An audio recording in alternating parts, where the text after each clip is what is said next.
Leland, thank you so much. In your news, police in Baton Rouge are investigating a deadly officer-involved shooting that is already sparking protests. Now, cell phone video of the incident has already gone viral. And we warn you, some of what you're about to see may be disturbing to some viewers. Cell phone video shows officers confronting Alton Sterling outside of a convenience store in Baton Rouge. The suspect is tackled. During the struggle, someone screams, "He's got a gun." Seconds later, shots are fired. Sterling is pronounced dead at the scene. The 37-year-old's family and community leaders are calling it murder. Sterling's son broke down as his mother addressed the media. One of the greatest fears is to see your child hurt and knowing there's nothing you can do about it. Baton Rouge police say officers were responding to reports of a man selling CDs outside of a convenience store.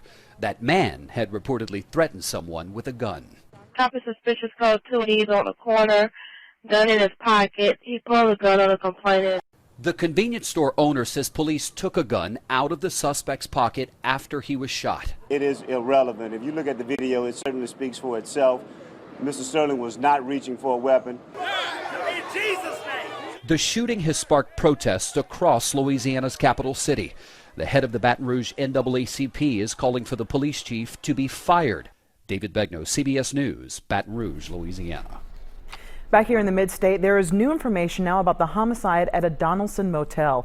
Metro Police have made an arrest and charged 22-year-old Ben Austin Bolton out of Memphis with Tuesday night's murder of a woman at the Lotus Inn on Percy Priest Drive.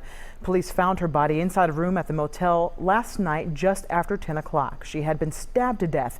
We talked to one man staying a couple rooms down the hall. He says he's a former bounty hunter and would have intervened if he only knew what was happening.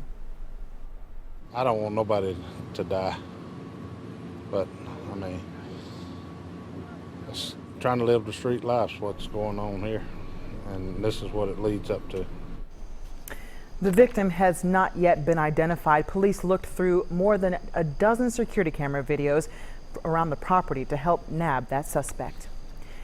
UT has agreed to settle a high-profile discrimination lawsuit, which will cost the university nearly $2.5 million. The suit included several Jane Does who alleged they were assaulted by the male athletes and said the school did little to punish the men, creating a culture that allowed that behavior.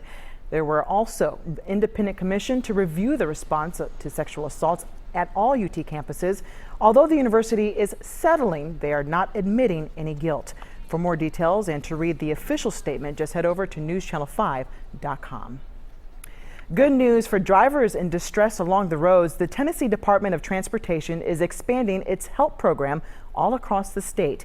Now here in the Nashville area, TDOT will be adding 9 help trucks and operators. They're also adding 3 expansion routes, 2 from Harding Place exit in Nashville down I-24 towards Murfreesboro, and another will be added on I-65 also in the Harding Place area heading down to Franklin.